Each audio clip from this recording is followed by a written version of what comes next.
Tudo bem, gente? Eu sou o Rodrigo Mialaré e eu vou gravar agora o Sessão Entrevista do Sessão Popular. Tá bacana.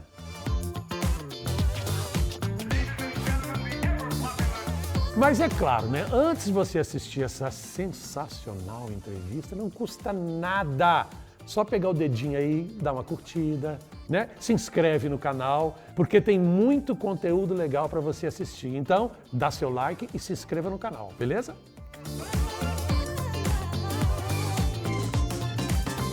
Então, cara, o que veio primeiro na minha vida é muito diferente, assim, não foi nem o teatro e nem a música, foi a dança.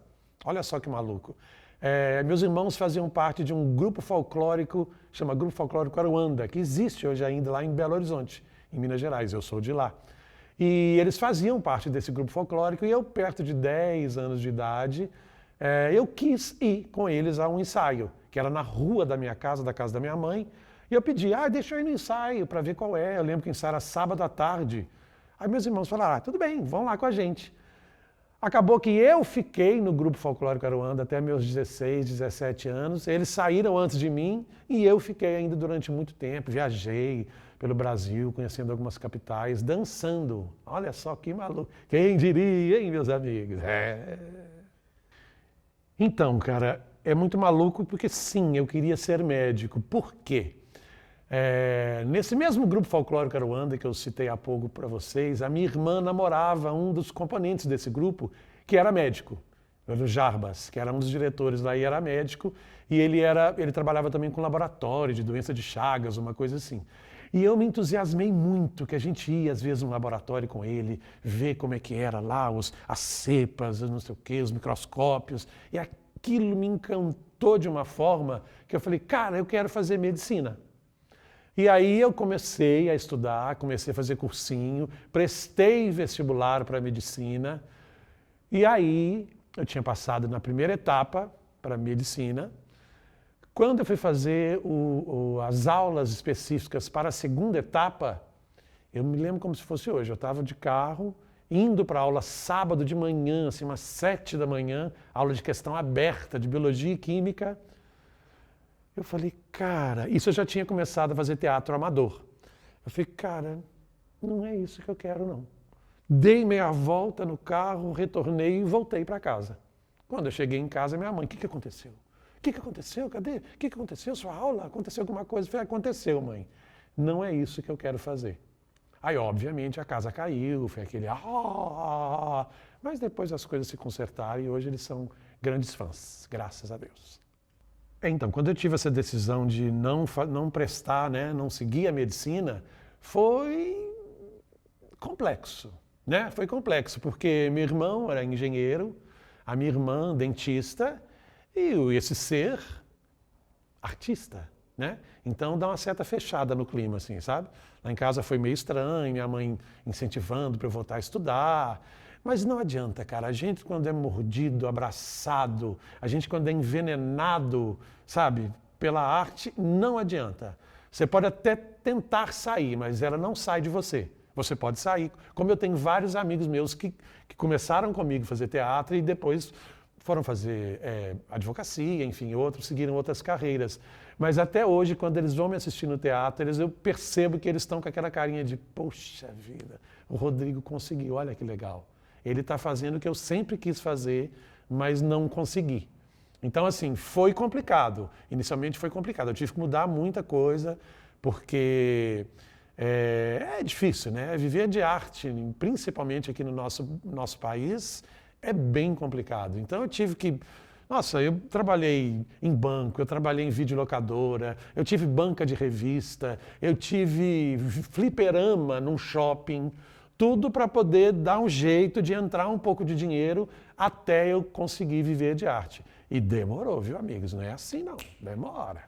No meu histórico familiar tinha, sim. A minha mãe dava aula de balé, mas nada profissional, não. Ela era professora de balé, montava uma escolinha no quintal da minha casa, então era uma coisa bem pequena, assim, bem amadora. Mas eu não tinha ninguém na família que seguiu a carreira artística, não. Só essa pessoa aqui que tem problemas. Foi a única que conseguiu ir. Cara, então, a minha vinda para São Paulo foi uma coisa muito sem planejamento, muito sem pensar. Eu já estava fazendo alguns musicais lá em Belo Horizonte, claro, musicais menores, né?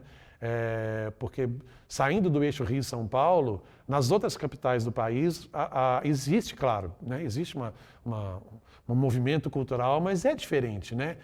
É um pouco menor.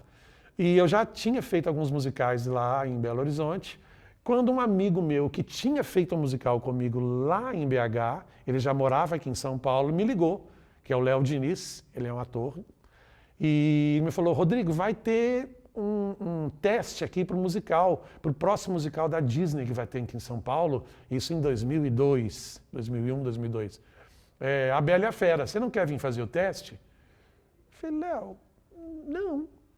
O que eu vou fazer em São Paulo? Além de você, eu não conheço ninguém. Nunca fui a São Paulo, não conheço nada. Enfim, mas ele insistiu, vem, cara, vem fazer, traz a partitura. Eu falei, o que é partitura? Né? Enfim, estuda aí, vem fazer o teste. Eu vim fazer o teste, morrendo de medo. Era aquela coisa bem mineiro, eu era muito mineiro nessa época. Eu lembro que no teste, aliás, a primeira pessoa que eu conheci foi a Andresa Macei, olha que louco. Desde essa época, essa grande artista foi minha amiga. Ela foi a primeira que me achou, que eu estava num cantinho assim da sala, todo mineiro, assim, morrendo de medo de tudo, porque todo mundo se conhecia, né? A classe paulista, obviamente, se conhecia. Então era, fulano, e abraçava e fazia a festa. E eu assim, meu Deus, eu quero ir embora. O que eu estou fazendo aqui? E, enfim, acabou que eu consegui fazer o teste, fiz, voltei para Minas, aí fui chamado para mais um teste, porque os testes naquela época eles eram um pouco mais espaçados, não eram tão rápidos igual é hoje. Fazia um teste uma semana, depois na próxima semana era mais um, demorava mais um pouco. Mas enfim, acabou que eu passei e aí sim eu mudei para São Paulo. Mas foi completamente inesperado, tanto que eu fiquei muito tempo na casa desse amigo meu, Léo. Eu aluguei o quarto dele lá e fiquei até poder me ajeitar. E aí minha vida mudou completamente, graças a Deus. Então, não, eu nunca tive. Quando eu comecei, eu não pensava em vir para São Paulo ou Rio, fazer novela. Não, eu estava lá feliz na minha Belo Horizonte, dançando no Grupo Folclórico Aruanda. Depois eu fui cantar, que aí que começou com música, fui cantar num coral, que é uma das melhores coisas que eu fiz, foi onde eu consegui apurar a minha audição. Eu fui cantar no coral da Caixa Econômica Federal, porque eu era estagiário da Caixa. Então eu fui cantar no coral da Caixa. E do coral da Caixa, o diretor do Teatro da Caixa Econômica Federal gostou muito de me ver no coral e me chamou para fazer teatro. Isso em meados de 1984, por aí. E aí que eu comecei a fazer teatro, lá em Minas. Mas eu não pensava em vir para São Paulo, não tinha passado isso na minha cabeça, não. Realmente foi muito... As coisas foram acontecendo, graças a Deus. Então, cara, essa diversidade que a gente tem que ter para fazer teatro, fazer vários papéis completamente diferentes, nunca foi uma coisa também planejada, não. Eu sempre me entrego muito, eu vou muito de cabeça naquele trabalho que eu estou fazendo naquele momento, sabe? Quando eu estou fazendo uma produção qualquer, aquela produção, para mim, naquele momento, é o que eu tenho de mais importante. Então aquele é o personagem que eu mais quero fazer bacana, aquela é a produção que eu quero melhor sair. Então assim, eu me entrego muito. Não tenho um planejamento, não. As coisas vão acontecendo. Eu me entrego. Eu acho que é isso. Eu me entrego ao que me é dado. E aí a gente vai. Eu não sou muito de planejar, não. Eu acho assim, mais difícil trabalho que envolve criança. Não no palco, mas assistindo. Qualquer trabalho que eu faça que as crianças são o público-alvo, para mim, é o mais difícil, por uma só razão. Criança você não engana.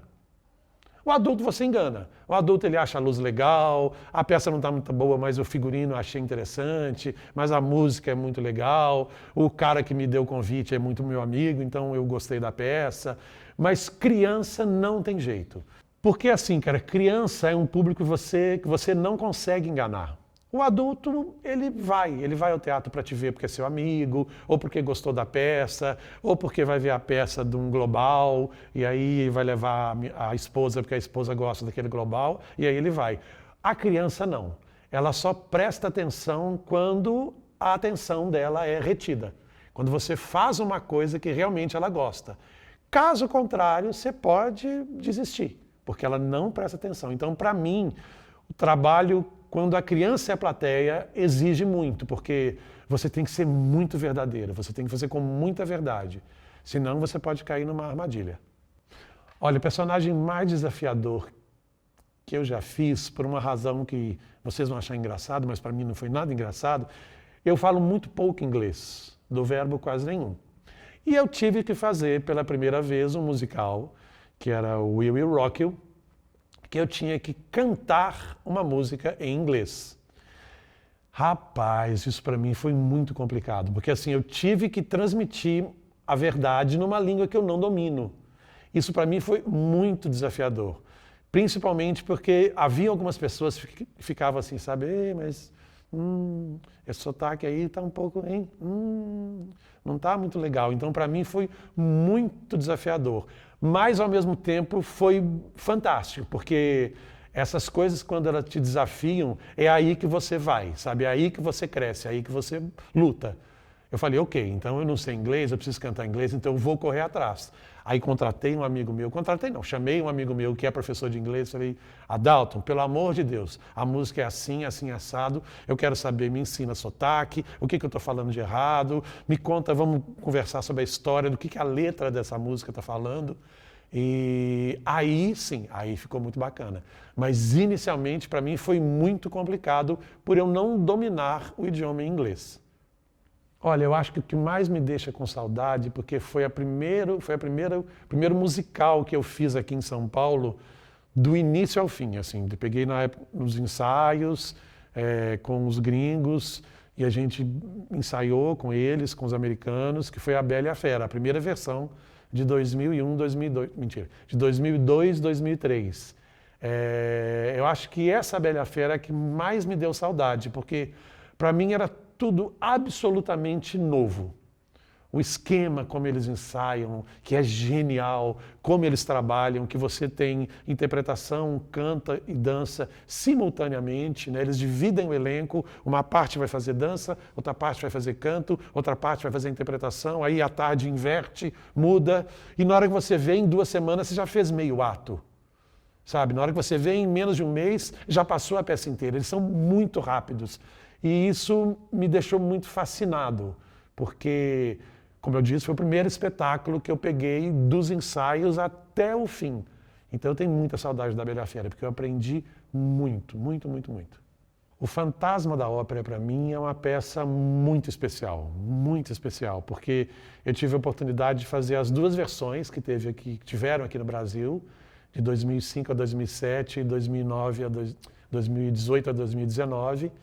E na primeira versão eu não pude fazer o teste, porque eu estava trabalhando num navio, eu não estava em São Paulo, eu estava literalmente embarcado, estava no mar, então eu não consegui fazer os testes.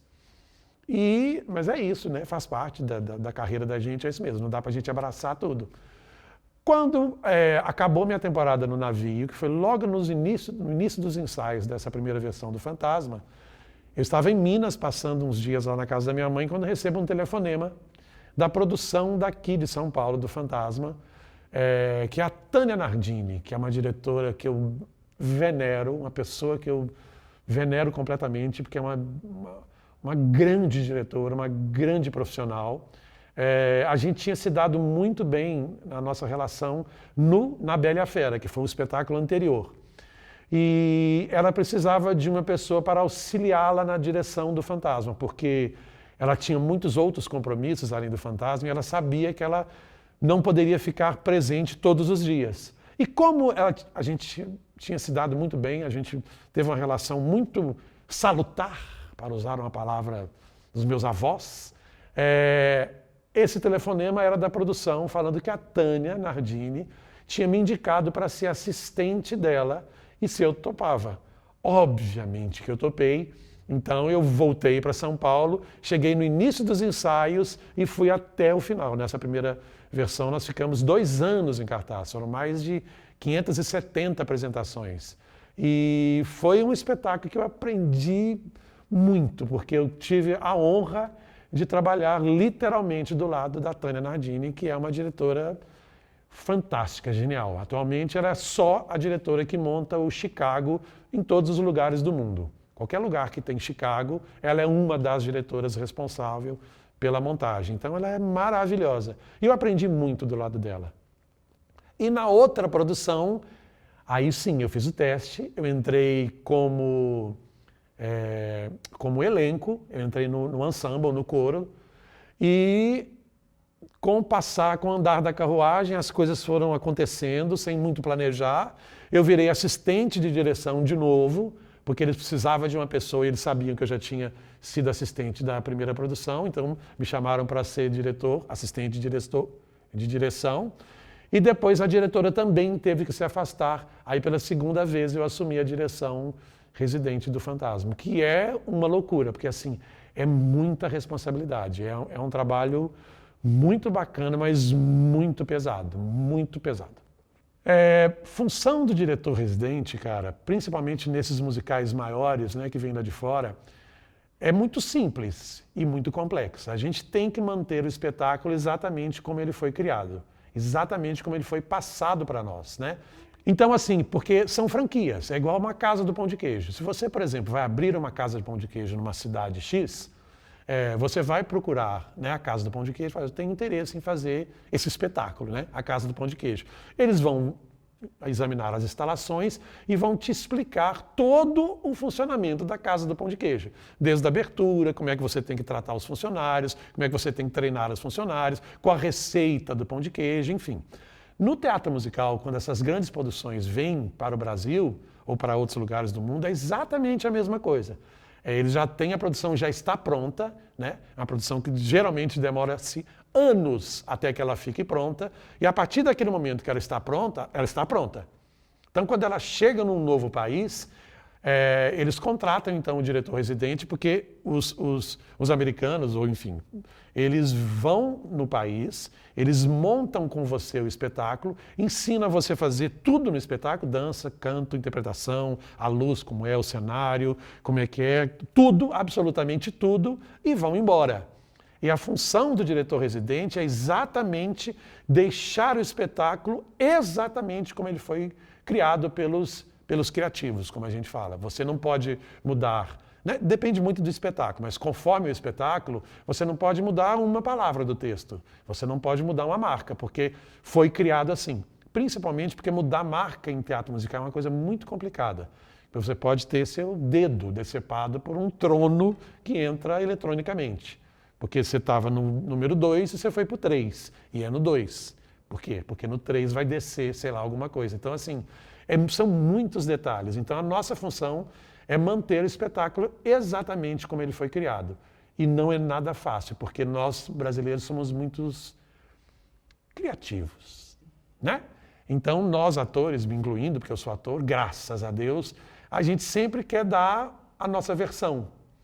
E nesses musicais que já vêm prontos, você não pode dar a sua versão, né? Você tem que dar a versão da direção.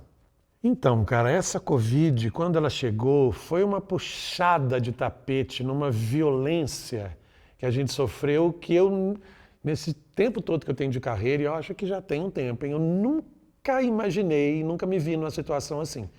Nós íamos estrear o Fantástica Fábrica de Chocolate, né? Charlie, a Fantástica Fábrica de Chocolate, no dia 19 de março do ano de 2020.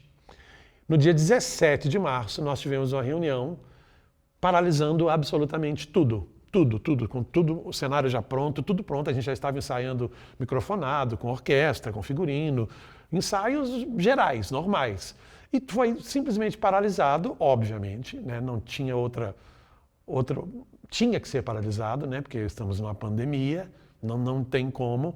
Mas foi está sendo um dos momentos mais difíceis da minha vida artística, porque todos nós tivemos que nos reinventar por completo. Porque, por exemplo, o teatro musical sempre foi o meu maior ganha-pão. É de lá que eu tiro, né? Sempre foi do teatro musical que eu tirava o meu sustento. E de repente, acabou. Acabou do verbo não tem. Quando vai voltar? Não sei, a gente não sabe. Então, assim, a gente teve que se reinventar. Eu, não por sorte, que eu acho que isso não é sorte porque a gente corre atrás, mas eu já dublava, né, nessa época, eu já tinha feito algumas dublagens, então me ocorreu de fazer um home studio na minha casa. Eu peguei um espaço lá que era embaixo da escada, que eu moro num sobrado, que era um quartinho lá da bagunça. Tirei a bagunça e eu mesmo construí o meu pequeno home studio lá, com lã de rocha e madeira. Fui comprando tudo na pandemia, tudo por internet. Chegava, obviamente, errado, faltando coisa, né? Que não é assim, não ia ser fácil, né? Mas, enfim, esse estúdio foi feito e graças a esse estúdio é o que eu estou conseguindo sobreviver. Mas foi muito complicado, muito complicado. Eu nunca imaginei passar por uma situação dessa. Aliás, nenhum de nós, né? Nenhum de nós esperávamos que isso acontecesse. Mas para nós da área cultural foi muito complexo. Porque a gente não dá para mandar um delivery da peça, né? Você não pode mandar uma quentinha de uma cena. Não dá. Então, assim, acabou. Simplesmente acabou. E no nosso espetáculo, a gente, por enquanto, não tem nenhuma posição de quando vai voltar. E eu, como sou uma pessoa um pouco mais, talvez cética, talvez um pouco mais pé no chão, porque eu já perdi muitos amigos meus por causa da Covid, e nós estamos passando por um momento complexo no nosso governo, eu acho que a gente não volta tão cedo. Isso é uma opinião minha, não tenho embasamento nenhum, é só um achismo. Porque assim, eu, Rodrigo Melaré, gostaria de voltar, por exemplo, como a Broadway está voltando agora em setembro, com toda a população vacinada, sem nenhuma possibilidade de pegar a Covid. Principalmente porque esses grandes musicais, eles além do patrocínio, que é o que sustenta o grande musical, mas também a bilheteria ajuda muito. E um grande musical com 30% de casa, que é o que algumas produções estão fazendo, não é inviável. Tanto que na Broadway também eles só voltaram com 100% da casa.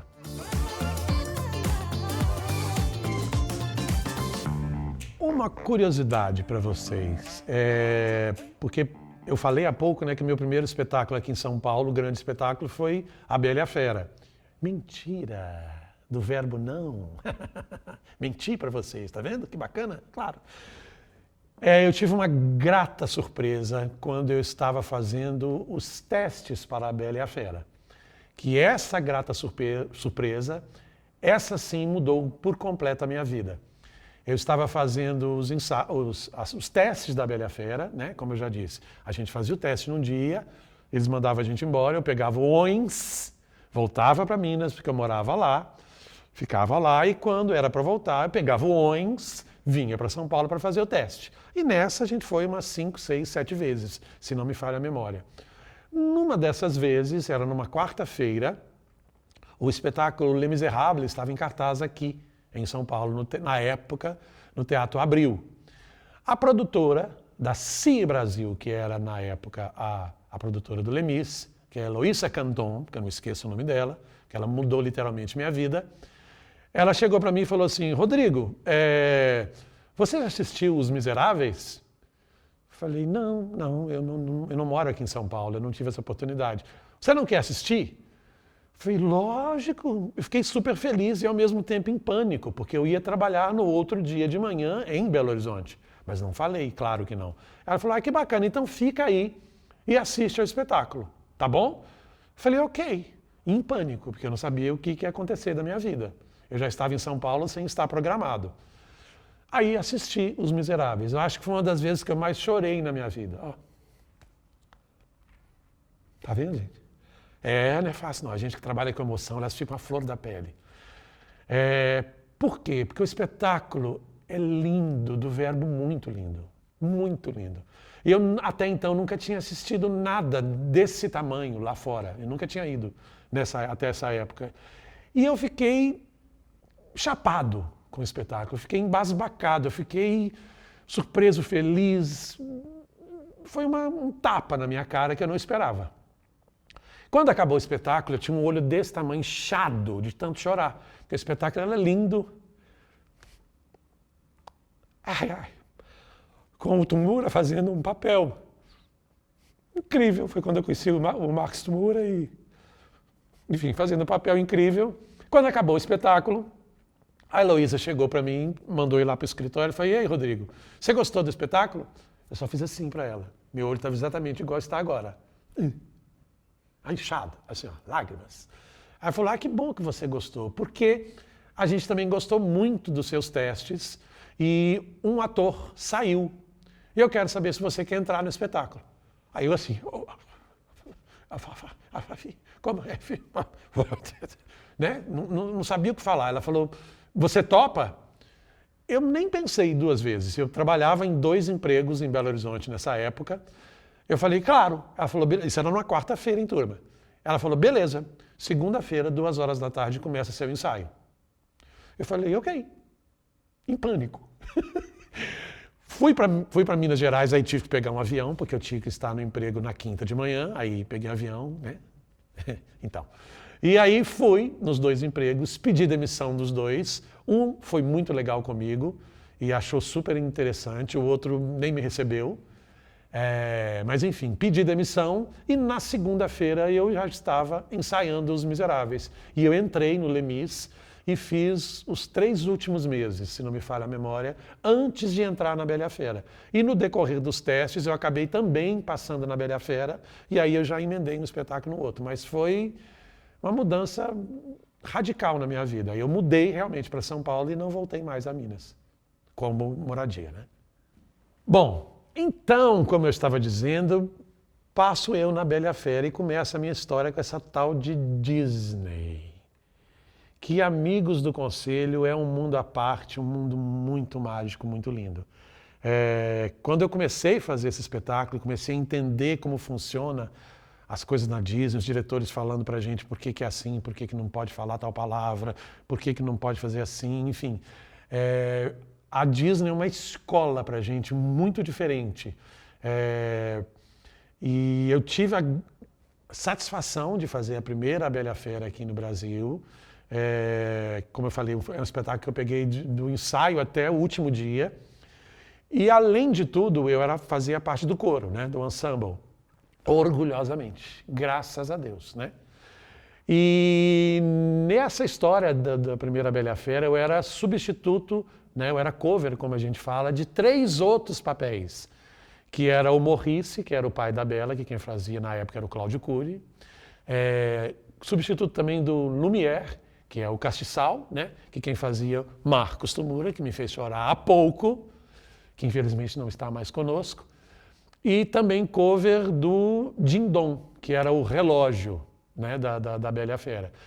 Então, para mim, cara, foi uma escola assim, que além do meu papel do coro, né, aliás, dos vários papéis que eu tinha dentro do coro, porque uma hora era na taberna, outra hora era nos jardins, outra hora era no castelo, enfim, eram vários pequenos personagens, e eu ainda tive que aprender por inteiro, que para mim era uma novidade, 3 outros papéis enormes. E foi mágico, foi mágico, foi mágico, foi mágico. Eu lembro que nos primeiros ensaios eu falava, cara, eu acho que eu não vou conseguir, não vai dar. Não vai dar, é muita coisa, é muito texto. Porque, por exemplo, no caso do Lumière e do Dindon, que são 2 amigos, né, na Bela Fera, eles contracenam muito. Então eu sabia as perguntas e as respostas dos 2. E eu tinha que saber qual hora que era a pergunta e qual hora que era a resposta. Claro que houve confusões. Curiosidade. Teve uma vez que eu fiz, com essa história de ser cover, eu substituí o Jonatas Joba, que fazia o Dindon, durante muito tempo, algumas sessões. E fazendo Dindon, Dindon, Dindon, Dindon, Dindon. Num sábado, aconteceu um problema lá com o Tamura, que fazia o Lumière, que ele não pôde ir. Falei, Rodrigo, você vai fazer o Lumière na próxima, tá? Você faz o Dindon nessa, e à noite você faz o Lumière. Beleza? Eu falei, beleza. Tá. Troquei de roupa, o Lumière era um figurino... É um personagem genial, belíssimo, delicioso de fazer, mas extremamente cansativo, extremamente desconfortável, fisicamente falando, né? Porque você tem 2 mãos, corre uns negócios aqui de gás na sua mão, que você tem um negócio que você aperta o gás e liga o gás, as ampolas de gás estão nas suas costas e realmente essas velas acendem mesmo. muito pesado, e vários momentos você tinha que ficar assim. Tinha alguns momentos que eu tinha que levantar só essa, abaixar só essa, levantar só essa. E na época eu lembro que eu fiz uma tabela para saber qual era, se era a mão direita para cima, se era a mão esquerda para cima, se eram as duas. Era um complexo. E aí fui eu substituir Tamura no Lumière. Até que chega numa cena onde está Ding-Dong, que era o relógio que eu tinha acabado de fazer, Lumière, que eu entrei, né? Senhora Potts, e nós falávamos um diálogo lá. Eu tinha que falar assim, a rosa vem perdendo pétalas numa velocidade alarmante. Esse era o texto. Chegou minha vez, mas e a rosa? Eu falei, a rosa? A rosa? A rosa? E a rosa, hein? E olhando para as pessoas que eu não fazia ideia do que vinha o texto. Até que alguém soprou. E as pétalas? Vem perdendo pétalas numa velocidade alarmante. Aí o texto saiu. Quando eu cheguei no camarim, estava lá escrito em batom no espelho. A rosa vem perdendo pétalas, que o pessoal fez só para me zoar, porque eu esqueci. Não veio. Mas é maravilhoso, cara. A Disney é um mundo à parte. E depois eu tive a honra de também por teste, também fiz o teste, também passei na segunda versão da Bela e a Fera aqui no Brasil. E aí eu fui o Maurice. Aí eu não estava mais no coro. Aí eu fui o pai da Bela, oficialmente. E depois eu vim ser de novo cover de Lumière e de Ding-Dong. Fazer o quê, né? Sobre essa história de fazer o Maurice no espetáculo, né, a Bela e a Fera, no palco, e depois ter também feito o teste e passei para fazer o Maurice no cinema, dublando o Maurice. E foi muito curioso, assim, porque quando eu passei no teste, eu, né, burramente, falei, bicho, mamão com açúcar, caramba, né? Fiz 1 ano essa peça, já sei os diálogos de cor, vou chegar lá, vai ser um abalo. Doce ilusão. Quando eu cheguei no estúdio, a gente foi passar, então começar a gravar a dublagem, a primeira cena, eu já cheguei, Bela! O cara, não, que isso, bicho? Você está falando, você está no Maracanã? Não é isso, que isso? A Bela está ali, ó. E aí é que obviamente, é uma outra linguagem, é um outro departamento. Eu tive que realmente reaprender tudo que eu sabia para fazer o Maurice na dublagem, porque é completamente diferente da peça, né? Primeiro porque os live action, que foi a Bela e a Fera que eu dublei, foi o live action, não foi a animação. Todos os live action, pelo menos o que eu já fiz e tenho percebido, na minha concepção, eu acho que eles são um pouco mais adultos do que a animação, né? Não tem as gracinhas da animação, as brincadeiras da animação, porque é para um público mais geral. Não é só para criança. É para criança e adolescente, e adulto, e enfim, né? Então eles são um pouco mais reais, um pouco mais realistas, na verdade. Então a voz do Maurice, por exemplo, que no teatro eu fazia, era uma coisa bem caricata, espalhafatosa, ele tinha um chapéu com molas e um óculos com um olho muito esquisito. Na dublagem era... Bela, que bom que você está aqui. Eu lembro que tinha uma música que ele cantava assim, nesse tom. Eu acredito ser possível fazer o tempo andar para trás. O amor é a resposta desta vida tão fugaz. Nesse tom, baixinho, sussurrado, é outra história. Aí realmente eu tive que reaprender. E foi delicioso, cara. Foi maravilhoso fazer o trabalho.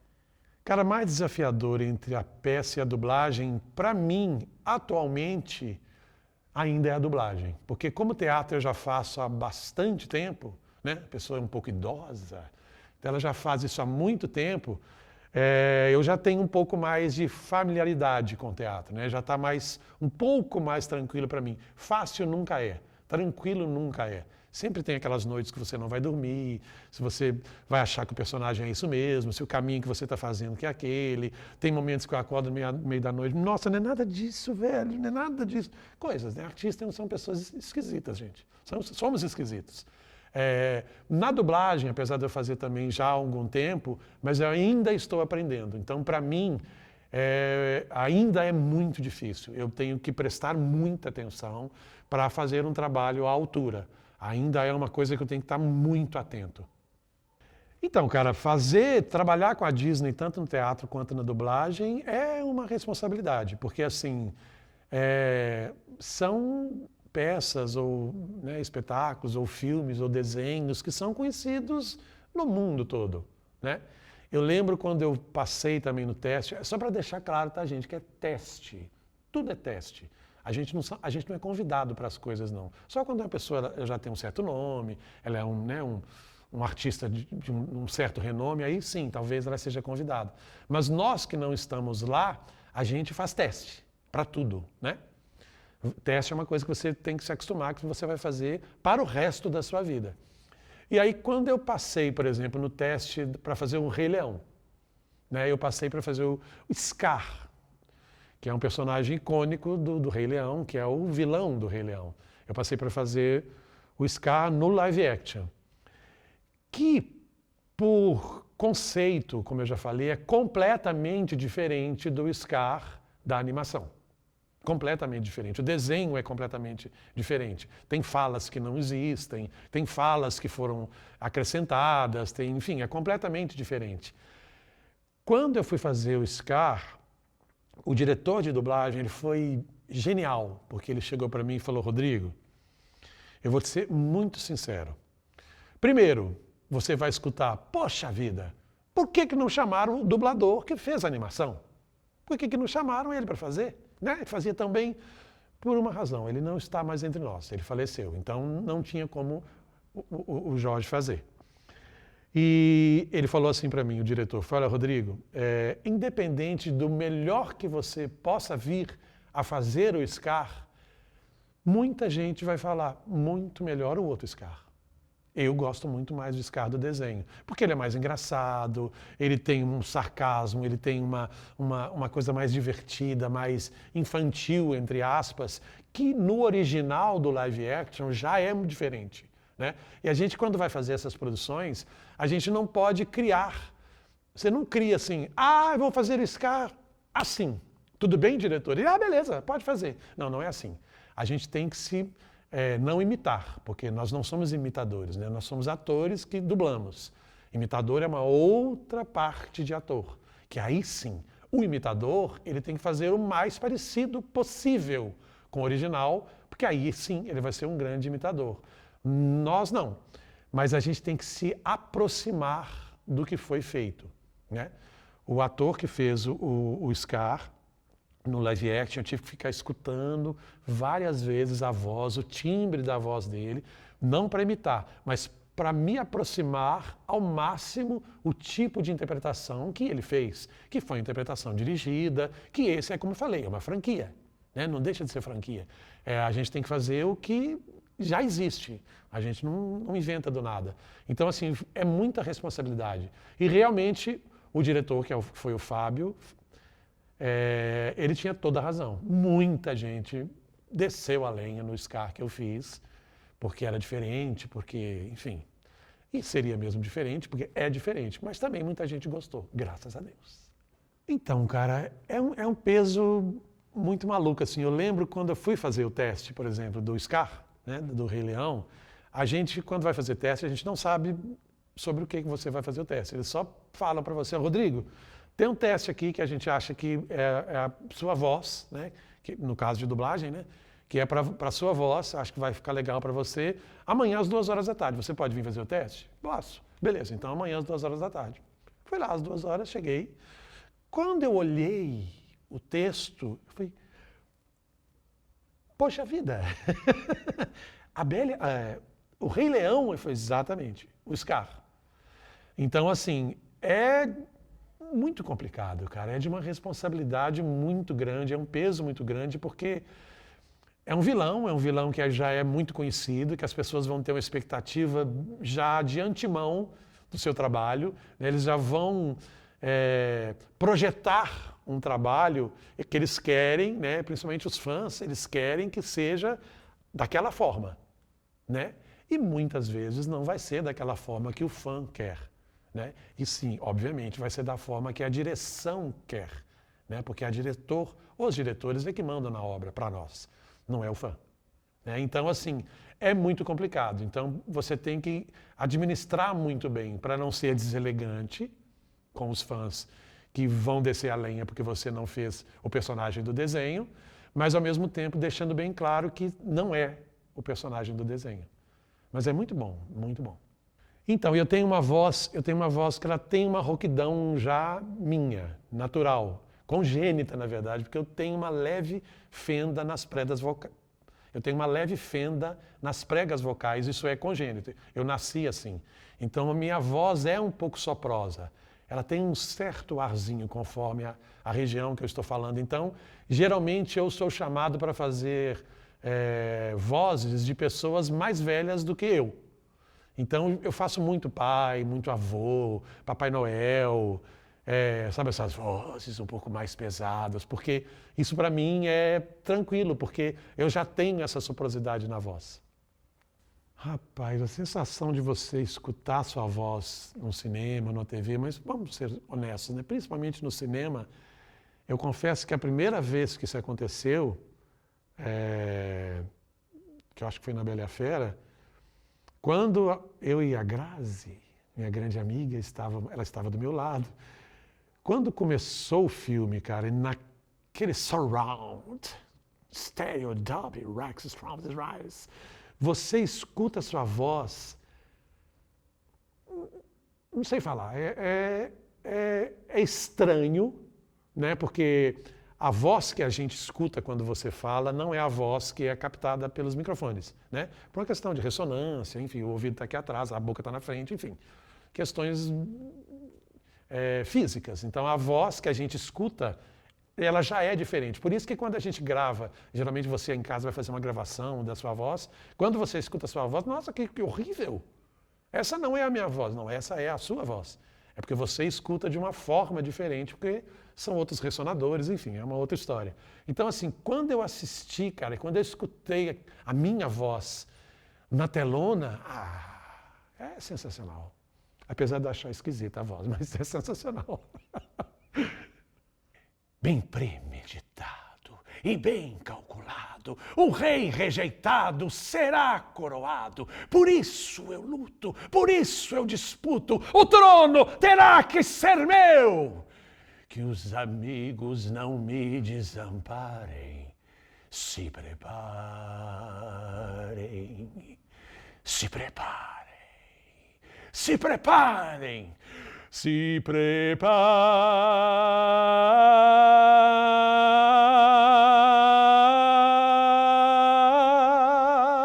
Se preparem, que os amigos não me desamparem. Se preparem.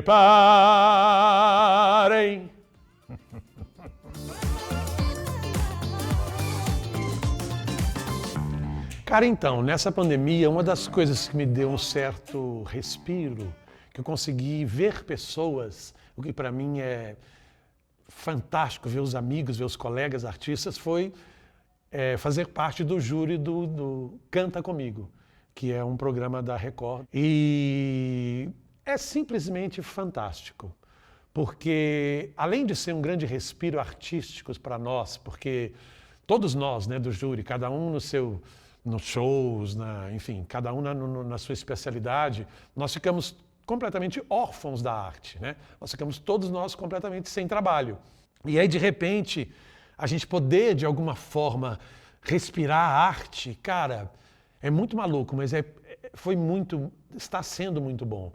E eu comecei fazendo parte do júri do Canta Comigo Teen, no ano passado. E aí são crianças e adolescentes de 9 a 16 anos. Gente, é muito emocionante, é muito impactante. O Canta Comigo Adulto também é maravilhoso. Sim, são pessoas incríveis, são cantores, artistas incríveis. Mas quando aparece na sua frente um negócio desse tamanho, de 9 anos de idade, cantando lindamente em inglês, você fala assim, você está rindo do meu cabelo, né? Não é possível. É sensacional, cara, é muito emocionante. Trabalhar nesse Canta Comigo, como eu falei, tem sido um grande respiro e muito emocionante. É muito bom. Eu agradeço muito por estar nesse júri.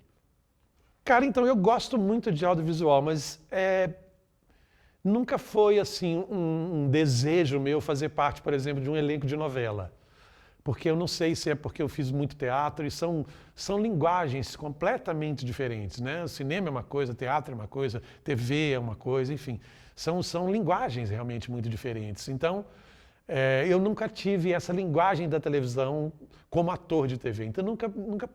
Até já cheguei a fazer algumas pontas em novela quando eu morei no Rio de Janeiro, mas não era muito a minha, não. Agora, uma curiosidade, eu gostaria muito, isso sim, eu gostaria de fazer. Eu acho que é um sonho, assim, que eu não sei se vai ser realizado, mas é uma vertente minha que eu gostaria muito de fazer, porque isso sim eu gosto, talvez pela facilidade que eu tenho de falar, que é ser apresentador. Isso eu gostaria muito de ser, é muito minha cara.